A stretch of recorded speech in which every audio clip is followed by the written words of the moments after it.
అచ్చ తెలుగుతనం అనేది బతుకమ్మ పండుగలోనే ఎక్కువ కనిపిస్తుంది. గౌరమ్మ గౌరమ్మ అంటారండి. ఎవరా గౌరమ్మ? అమ్మవారేగా.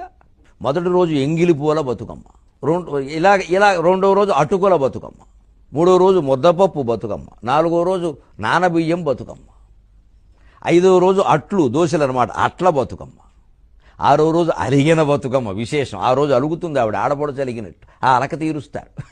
అదో ముచ్చట. బతుకమ్మను ఇంటి ఆడపడచుగా భావిస్తారు. ఎంత గొప్ప విషయం. ఏడో రోజు వేపకాయల బతుకమ్మ, ఎనిమిదో రోజు వెన్నముద్దల బతుకమ్మ. ఎంత చక్కని మాటలండి. జాతి మర్చిపోయిన మాటలు ఇవి. తొమ్మిదో రోజు సద్దుల బతుకమ్మ. సద్దులు అంటారు కదా, అది సద్ది. ఆ రోజు అమ్మవారిని నీళ్ళలో సాగనంపుతూ సద్ది ఆహారం కూడా పెడతారు. బతుకమ్మ పండుగ ప్రజల్లోంచి పుట్టింది, జానపదుల్లోంచి పుట్టింది, పల్లెటూరి ప్రజల్లోంచి పుట్టింది, నిమ్మన వర్గాల్లోంచి పుట్టింది, పేదవాళ్లలోంచి పుట్టింది, బహుజనుల్లోంచి పుట్టింది. చాలా కష్టాలు పడుతున్న వాళ్ళు, ఇబ్బందులు పడుతున్న వాళ్ళు ఆ పాట రూపం